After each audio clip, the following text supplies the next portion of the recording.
সবাই যখন মৃত্যুটাকে ভীষণ ভয় পায়, আমি তখন হাসতে হাসতে আল্লাহর কাছে ভীষণ সন্তুষ্টি নিয়ে পৌঁছতে চাই যে আমি একটা ন্যূনতম ওই জীবনটা লিড করতে পারলাম, যে আমি একটা ইনসাফের হাসি নিয়ে আমি আমার আল্লাহর কাছে পৌঁছতে চাই। হায়াত মৌতের মালিক আল্লাহ, ন্যূনতম সিকিউরিটি নিয়ে চলাও হলো সুন্নাহ। কিন্তু আমাদের লড়াইটা হলো, আমার মা স্বাভাবিকভাবেই কান্নাকাটি করেন, আমার পরিবার সবাই। তো আমি আমার মাকে বলেছি যে দেখো, মানে আমরা যে লড়াই নেমেছি, আমার একটা মনে হয় কি কোনো রাজনীতিবিদের না বাসায় মৃত্যুটা হইতে পারে না, এটা কোনো ভালো মৃত্যু না। যিনি রাজনীতি করেন, যিনি লড়াই করেন, যিনি বিপ্লবী, যিনি সংগ্রামী, তার মৃত্যুটা হবে একটা সংগ্রামের মধ্য দিয়ে, একটা রাজপথে, একটা গ্লোরির মৃত্যু। আমি তো ভীষণভাবে প্রত্যাশা করি, আমি ছোটোবেলা থেকে এই স্বপ্নটা দেখি, অনেক জায়গায় বলেছি যে একটা তুমুল মিছিল হচ্ছে অন্যায়ের বিরুদ্ধে, সেই মিছিলের সামনে আমি আছি, কোনো একটা বুলেট এসে আমার বুকটা হয়তো বিদ্ধ করে দিয়েছে, এবং সেই মিছিলে আমি হাসতে হাসতে আমি শহীদ হয়ে গেছি।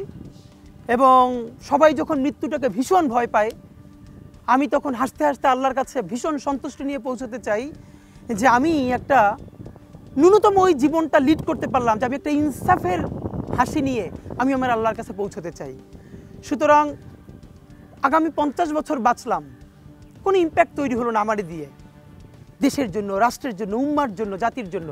কিন্তু আমি ধরেন 5 বছর বাঁচলাম, সেটার মধ্য দিয়ে যদি আগামী 50 বছরের ইম্প্যাক্ট তৈরি হয়, তাহলে অনেক দিন বেঁচে থাকায় কি সাফল্যের? বলেন, শহীদ প্রেসিডেন্ট জিয়াউর রহমান কয়টা দিন বেঁচেছেন, কিন্তু ভাবেন আজকে পর্যন্ত উনি আমার অনুপ্রেরণা। হাঁটতে হাঁটতে আমার পা ফুলে যায়, আমি, আমার টিম, সেদিনকে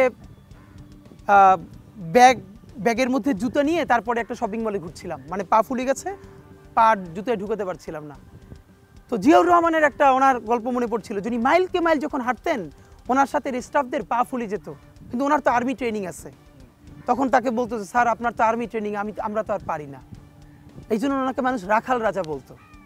তা আমরাও সারা বাংলাদেশের 56,000 বর্গমাইলে হাঁটতে চাই, আমরা ইনসাফের চাষাবাদ করতে চাই, একটা স্বাধীন সার্বভৌমত্বের সততার বাংলাদেশ তৈরি করতে চাই।